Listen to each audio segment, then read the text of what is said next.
지금까지 들어온 주요 뉴스 정리하겠습니다. 오늘도 김영민 아나운서와 함께합니다. 어서 오세요. 네, 점심 먹고 한잔 하면서 듣는 영민한 뉴스 시간입니다. 네, 첫 번째 소식. 법원이요, 이재명 더불어민주당 대표의 위증교사 사건을 별도로 심리하기로 했다고요?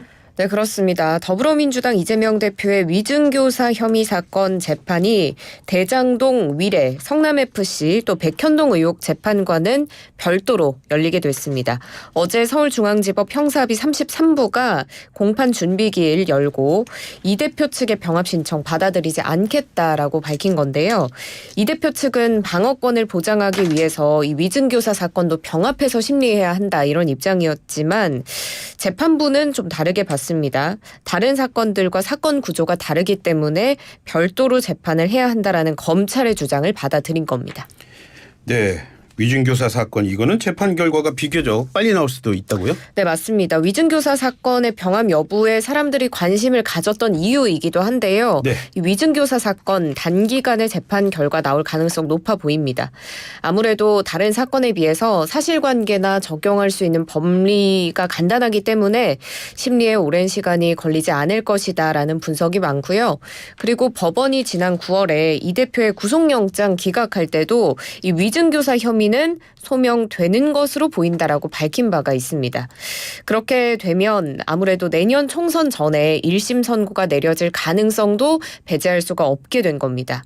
재판부가 내년 4월 총선 전에 유죄를 선고하게 된다면 이 대표 공천에 악영향을 미칠 수밖에 없고 이 대표의 정치 생명을 가를 일이다 이런 이야기까지 나오는데요. 하지만 벌써부터 이렇게 선고 시점을 예측하는 건 좀 섣부르다라는 지적도 존재합니다. 네. 다음 소식 알아보죠. 국민의힘 혁신위원회가요, 조기 해산까지 검토한다 그런 얘기가 들리던데요. 그렇습니다. 국민의힘 혁신위가 조기 해산할 수 있다라는 보도가 있었는데요. 네. 그런데 국민의힘 혁신위가 오늘 출범 초기에 위원회가 제 역할을 못하면 조기 해산까지 염두에 두자는 내부 개진이 있었던 거는 맞지만 현 시점에서 그런 논의가 이뤄진 건 없다라고 입장을 분명히 했습니다. 네. 김경진 혁신위원 입장문을 통해서 혁신위 발족 초기에 혁신위가 본래의 역할을 수행할 수 없다면 조기 종료도 검토할 수 있다라는 의견이 위원들 간에 오고 간 건 사실이라면서도 13일 시점에서 혁신위 활동을 조기 종료하자는 구체적인 논의 진행된 바도 없었고 그와 관련된 합의도 없었다고 강조했습니다. 예전 얘기다 뭐 이런 얘기를 한 건데요. 장지원 의원도 서울 출마를 사실상 거부를 했어요. 네, 그렇습니다. 지금 인유한 혁신위원장은 국민의힘 지도부나 중진, 친윤 의원들에 대해서 불출마하거나 수도권에 험지 출마하라라고 요구를 하고 있는데 당사자들은 이에 응하지 않는 모습입니다. 장제원 의원이 지난 11일에 경남 함양에서 열린 여원 산악회 15주년 창립기념식에 참석을 했는데 알량한 정치 인생 연장하면서 서울 가지 않겠다라고 말을 한 것으로 확인이 됐죠. 이 여원 산악회가 장 의원이 10여 년간 명예회장직을 맡고 있고요. 장 의원의 핵심 외곽 조직으로도 알려져 있습니다. 그래서 지지자들을 상대로 자신의 지역구인 부산 사상지역구 사수 의지를 재확인한 게 아니냐라는 분석이 나오고 있습니다. 오전에 인 위원장이 기자들 만났죠? 네, 그렇습니다. 만난 자리에서 그래도 이들이 변화할 것이다라는 메시지를 냈는데요.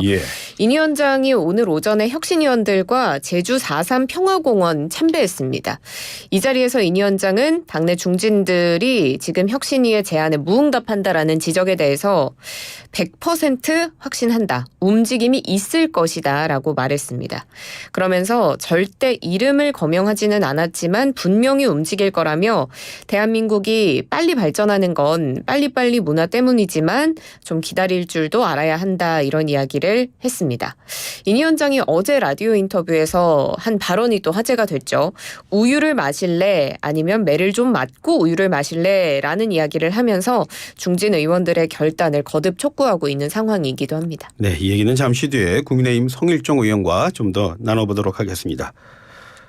지금 KBS에서 일부 진행자들이 갑자기 바뀐 것 때문에 말이 많더라고요. 네, 맞습니다.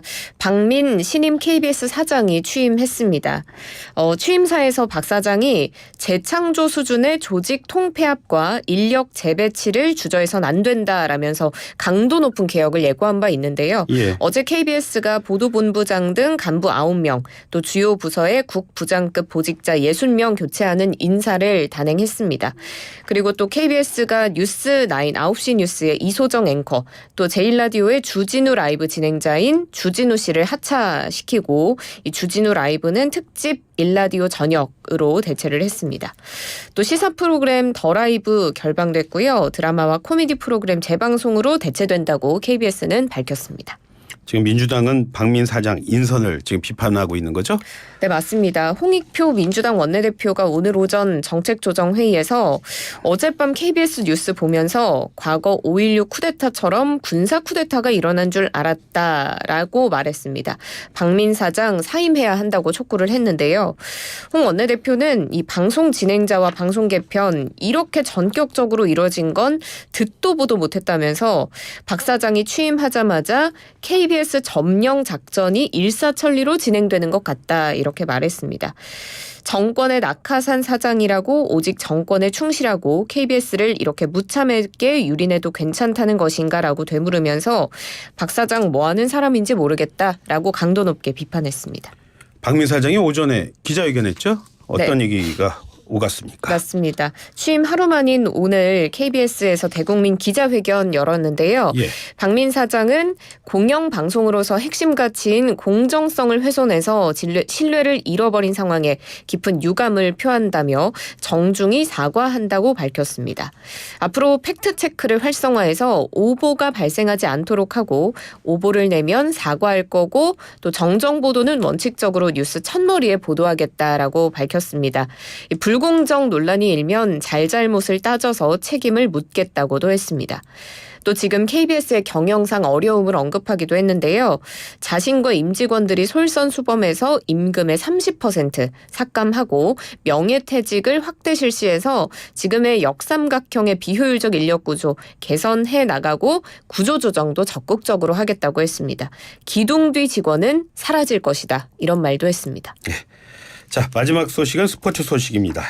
프로야구 LG 트윈스가 무려 29년 만에 한국 시리즈 정상에 올랐죠? 네, 맞습니다. LG 트윈스가 한국 시리즈에서 우승했습니다. 어제 잠실구장에서 열린 한국 시리즈 5차전에서 LG는 KT 위즈의 6대2로 승리를 거뒀는데요.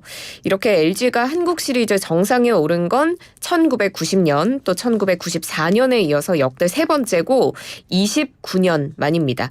MVP는 주장인 오지환 선수가 차지했습니다. 2018년에 세상을 떠난 구본무전 LG그룹 회장이 1998년에 롤렉스 시계를 구입했는데 이게 한국 시리즈 MVP에게 우승하면 전달하라라고 했던 시계거든요. 예. 그래서 오랫동안 이 시계가 금고에 갇혀 있다가 주장인 오지환 선수가 이 롤렉스의 주인이 됐습니다. LG가 정말 기분이 좋은가 봐요. 뭐 특별 할인 이벤트 이런 것도 많다고요? 네, 지금 검토하고 있는 것으로 알려지는데요. 예. 지금 LG그룹이 가전제품 등 우승 기념 세일을 어느 정도의 규모로 할지가 관심이 쏠리고 있습니다. 지금 계열사인 LG전자, LG생활건강, 또 LGU+ 등 계열사에서 고객 할인 프로모션의 규모, 기간, 할인폭 등을 논의 중이라고 하는데요. LG전자는 아무래도 가전제품 할인 이벤트 진행할 가능성 높아 보이고요. 예. LG생활건강은 생활용품과 화장품 할인, 또 LGU+는 통화 문자와 같이 무료 제공 이벤트가 열릴 가능성이 아무래도 높아 보입니다. 프로야구라든가 무슨 스포츠에서 뭐 이벤트 우승하면 이런 일들이 뭐 계속 있곤 하죠? 네, 맞습니다. 네, 오늘도 수고하셨습니다. 고맙습니다. 고맙습니다. 지금까지 김영민 아나운서와 함께했습니다.